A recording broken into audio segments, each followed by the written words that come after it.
This is a VTuber who changed my life for the better. Her name is Melon Xiryu, aka Melonbread69, and she's a fantastic singer, extremely talented artist, quite possibly the world's biggest Maki from Love Live stan, and most importantly to me, my VTuber mama, or the person who did my art and rigging. Melon graduated from VTubing last year, but I did an interview with her to talk about her time in the VTuber community, as well as her past experiences as a Utaite and her reasons for graduating. I've had this video on the back burner for a while, but I hope you enjoyed this conversation I had with a truly wonderful, kind, and skilled VTuber.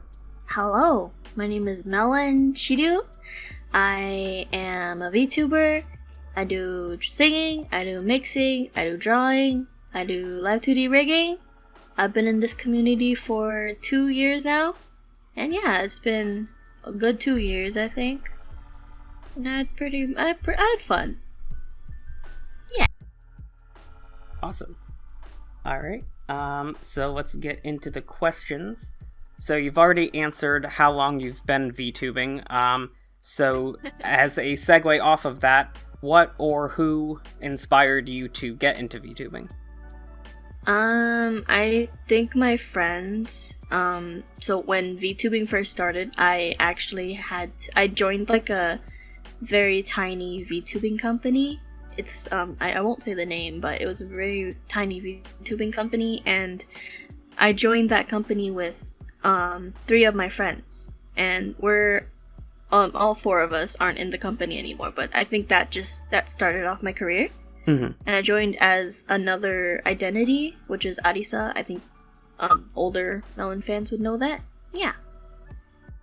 And so at that time, were you already doing live 2D work, or did somebody else make that model for you?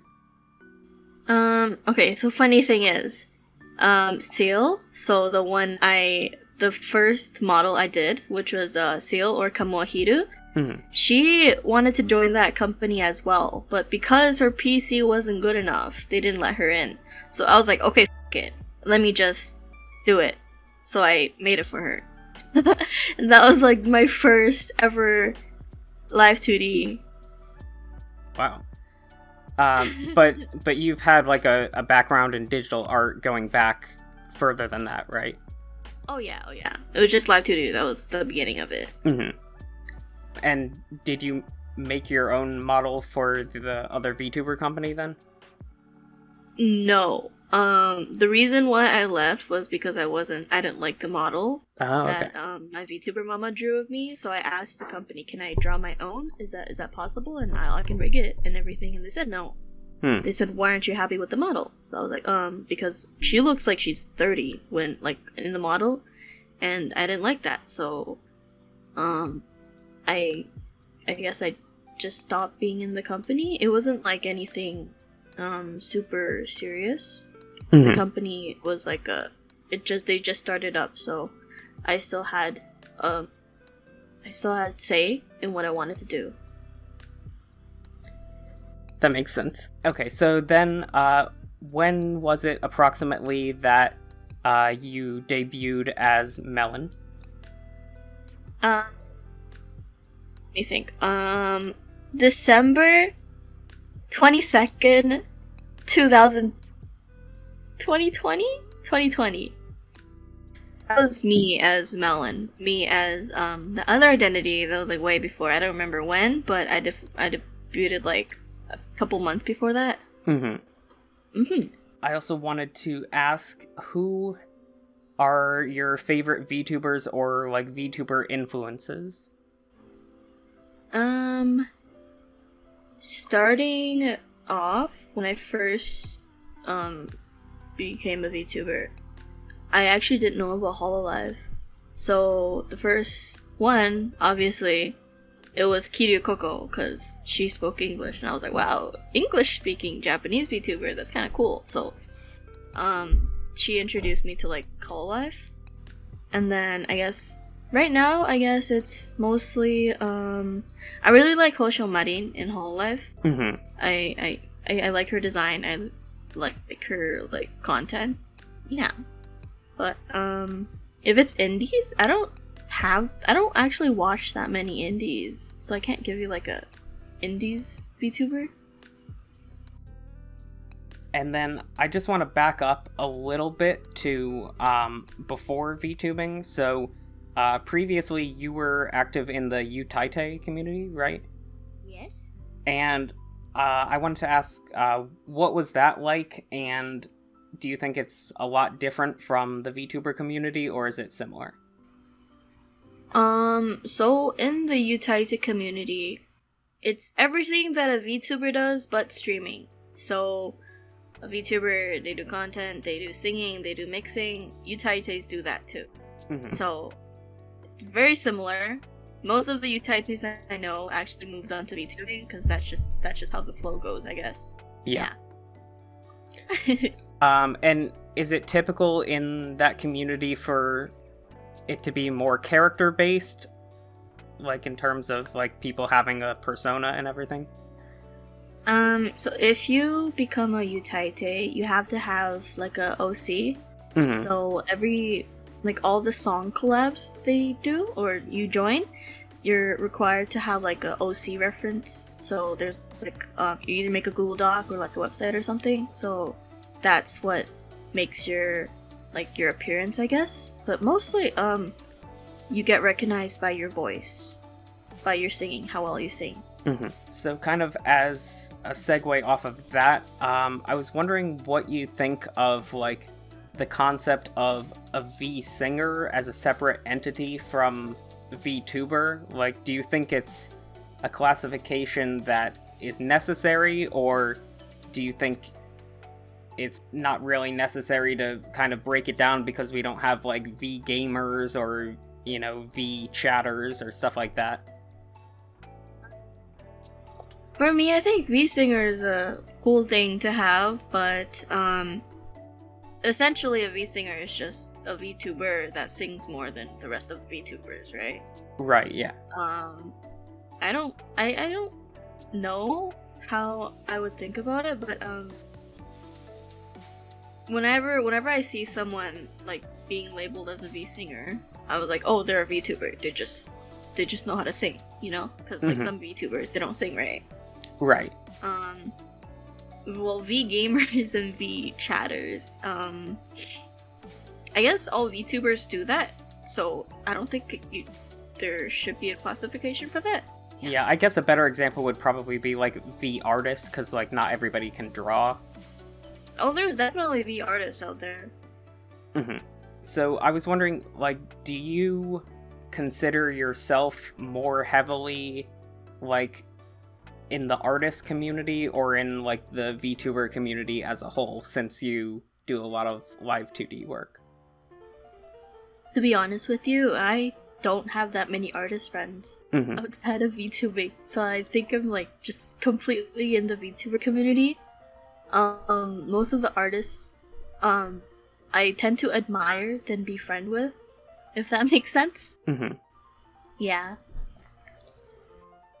So you mentioned the first time you did a model for somebody else, but what then led you to transition to doing it like regularly for commissions?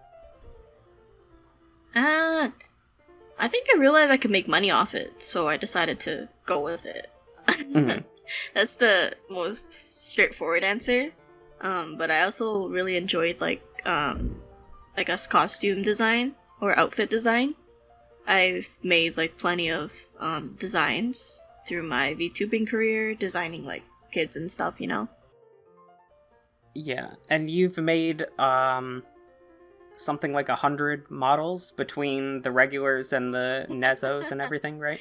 I think so. I think a bit more because Nezos combined, I think I have like 70 something, and then with my regular models, I think I have like 30. So wow, somewhere like 100 something, yeah. Now, do you find it easier to make a model when you have a description that's very specific, or do you prefer when you have more like creative freedom with it? Because I know, for example, with me, when I gave you the description, I basically said, here are a bunch of character aesthetics I like, just kind of design something futuristic based on that. And I really liked, putting that in your hands to come up with it, because, you did a really incredible job with it.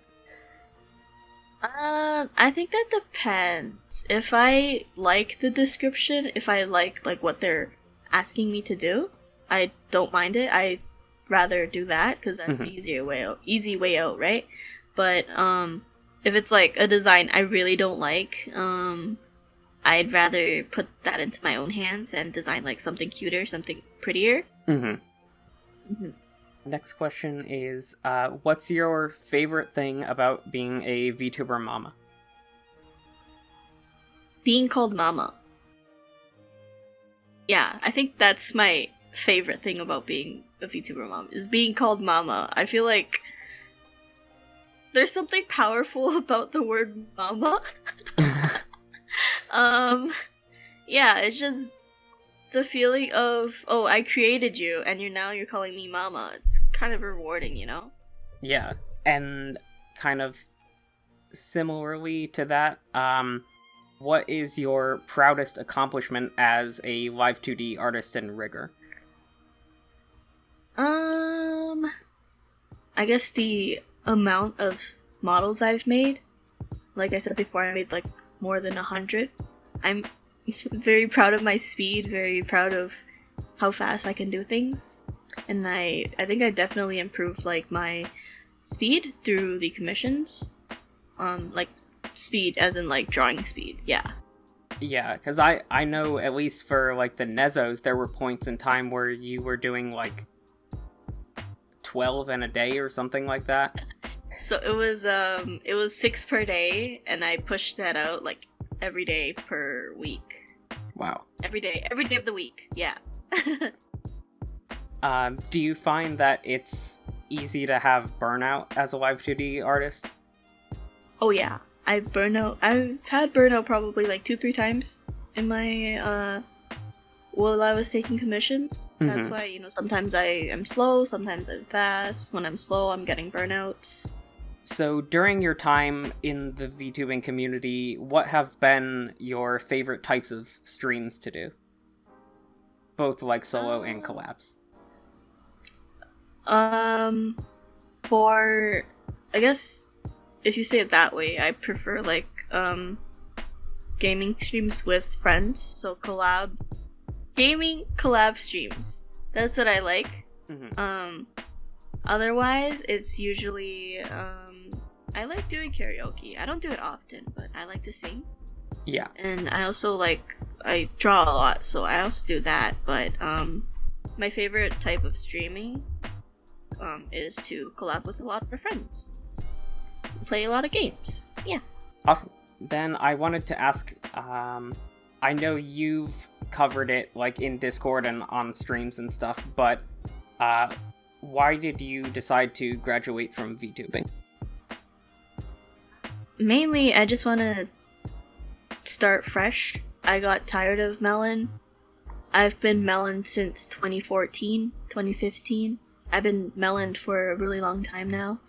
And I just feel like I need to be someone else than to be like staring at this dragon girl all the time, And did you have like a similar feeling when you left the Utaite community to start VTubing, or was that more just because this was kind of like more of a trending thing and more something that like had a bigger community?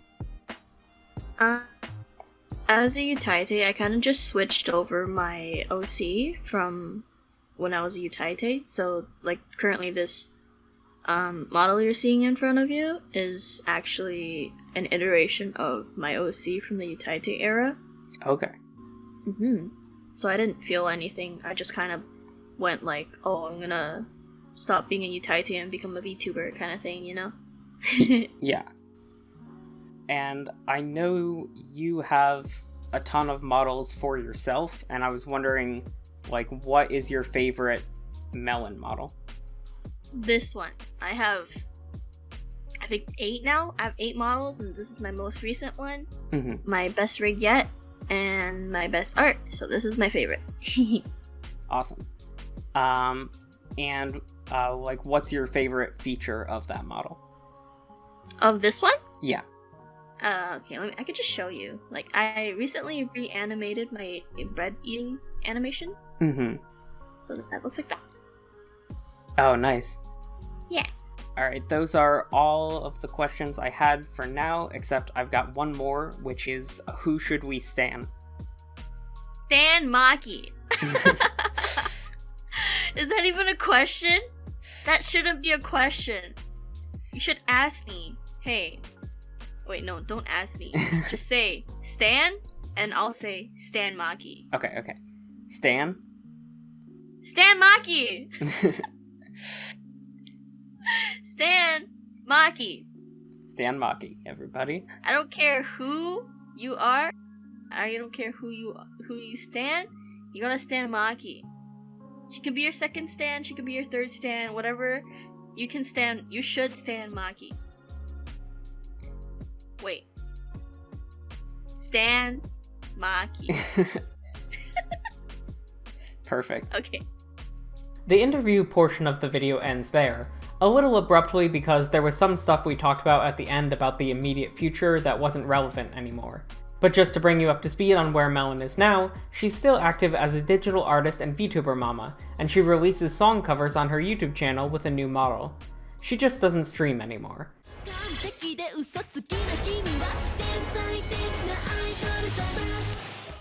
Please go support her channel, and even consider commissioning her on VGen if you like what you see. Thanks for watching. If you enjoyed this video, please consider liking and subscribing.